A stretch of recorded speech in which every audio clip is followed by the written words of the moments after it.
बात करेंगे बड़ी खबर से। सुप्रीम कोर्ट ने शुक्रवार को ईवीएम वीवीपैट को लेकर बड़ा फैसला दे दिया है। शुक्रवार को अदालत ने इसको लेकर दाखिल सभी याचिकाएं खारिज कर दी हैं।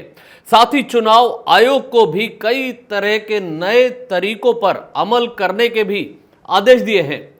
याचिकाकर्ताओं में से एक की तरफ से वरिष्ठ अधिवक्ता प्रशांत भूषण सुप्रीम कोर्ट में पेश हुए थे। 2 जजों की पीठ ने यह ऐतिहासिक फैसला दिया है। सुप्रीम कोर्ट का फैसला आने के बाद प्रशांत भूषण ने अपनी पहली प्रतिक्रिया दी है। उन्होंने कहा कि सुप्रीम कोर्ट ने उनकी सभी मांगों को खारिज कर दिया है। ईवीएम वीवीपैट पर सुप्रीम कोर्ट का फैसला आने के बाद प्रशांत भूषण का पहला रिएक्शन भी सामने आया है। उन्होंने कहा, सुप्रीम कोर्ट ने हमारी सभी मांगों को खारिज किया है। हम लोगों का कहना था कि ईवीएम में प्रोग्रामेबल मेमोरी होती है क्योंकि सिंबल लोडिंग की जाती है। इसमें कोई मैलिशियस प्रोग्राम यानी खराब प्रोग्राम, ऐसे में इनको मैनिपुलेट यानी छेड़छाड़ भी किया जा सकता है और इस वजह से यह जरूरी है कि वीवीपैट के पेपर का पूरा ऑडिट होना चाहिए।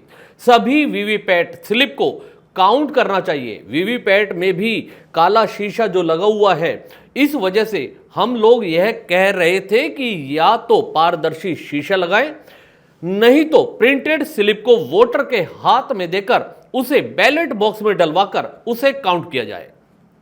सुप्रीम कोर्ट ने सभी मांगों को ठुकरा दिया। प्रशांत भूषण ने आगे बताया कि सुप्रीम कोर्ट ने चुनाव आयोग को इस बात की पड़ताल करने को कहा, यदि सभी बैलेट पेपर्स पर यदि हम बार कोड लगा दें तो क्या मैकेनिकली मशीन से उनकी गिनती हो सकती है या नहीं। साथ ही शीर्ष अदालत ने यह भी कहा कि सिंबल लोडिंग यूनिट को कम से कम 45 दिन तक सील करके रखा जाना चाहिए ताकि कोर्ट में अर्जी दाखिल होने पर या फिर अदालत की मांग पर उसे देखा जा सके। प्रशांत भूषण ने कहा कि सुप्रीम कोर्ट ने यह सब कहते हुए सभी याचिकाओं को निस्तारण कर दिया है। ईवीएम वीवीपैट को लेकर सुप्रीम कोर्ट में कई याचिकाएं दायर की गई थी। याचियों का कहना था कि ईवीएम से मतदान करने के बाद वीवीपैट से निकलने वाली स्लिप की गिनती की जाए, इसके आधार पर ही वोटों की गिनती हो और विजेताओं की घोषणा की जाए। ईवीएम में छेड़छाड़ की आशंका भी जताई गई थी।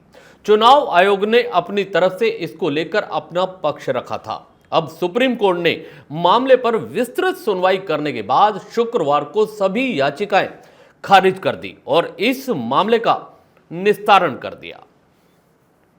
इस खबर में इतना ही। दीजिए इजाजत, मिलते हैं किसी और खबर के साथ। चैनल को भी सब्सक्राइब जरूर कीजिएगा।